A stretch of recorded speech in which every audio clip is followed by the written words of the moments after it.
Bioscience എടുത്ത ഏതൊരു സ്റ്റുഡൻസിനും കംഫർട്ടബിളായി choose ചെയ്യാൻ പറ്റിയൊരു ഇൻട്രസ്റ്റിംഗ് കോഴ്സാണ് B.Sc മൈക്രോബയോളജി.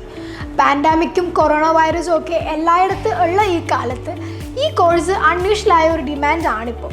വൈറസുകൾക്ക് മാത്രമല്ല, മൈക്രോബിയലായ ബാക്ടീരിയ, ഫംഗസ് അങ്ങനെ എല്ലാ മൈക്രോസ്കോപ്പിക് ഗ്രൂപ്പ്സും മൈക്രോബയോളജിയുടെ അണ്ടറിൽ വരുന്നതാണ്.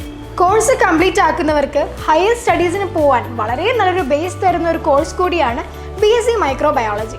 3 ഇയർ കോഴ്സ് കംപ്ലീറ്റ് ആക്കിയ സ്റ്റുഡൻസിന് വളരെ സോളിഡായ തൊഴിലവസരങ്ങൾ ഈ കോഴ്സ് പ്രൊവൈഡ് ചെയ്യുന്നുണ്ട്. പാൻഡമിക്കും കൊറോണയും വന്നപ്പോഴാണ് മൈക്രോബയോളജിയുടെ ഇമ്പോർട്ടൻസും അതിന് കിട്ടുന്ന ഫോക്കസും ഒരുപാട് ഇൻക്രീസ് ചെയ്തത്. ഫുഡ് റിലേറ്റഡ് ഇൻഡസ്ട്രീസിലും ബീവറേജ് ഇൻഡസ്ട്രീസിലും, അതായത് സോഫ്റ്റ് ഡ്രിങ്ക്സ് മാനുഫാക്ചറിങ് അങ്ങനെ. ഇനി അതല്ല, ആൽക്കഹോൾ ബേസ്ഡ് ഇൻഡസ്ട്രീസ് ആണെങ്കിൽ അങ്ങനെ. ഇവിടെയൊക്കെ B.Sc മൈക്രോബയോളജിക്ക് ഒരുപാട് തൊഴിൽ സാധ്യതകളുണ്ട്. ലാബ്സ്, ക്ലിനിക്സ്, റിസർച്ച് സെൻറ്റർ അങ്ങനെയാണ് നമ്മുടെ കരിയർ ഓപ്പർച്യൂണിറ്റീസ് വരുന്നത്. നേരത്തെ പറഞ്ഞതുപോലെ തന്നെ നമ്മളുടെ ഇപ്പോഴത്തെ കണ്ടീഷൻസിൽ വളരെ സിഗ്നിഫിക്കൻസ് ഉള്ളൊരു ബ്രാഞ്ച് കൂടിയാണ് മൈക്രോബയോളജി.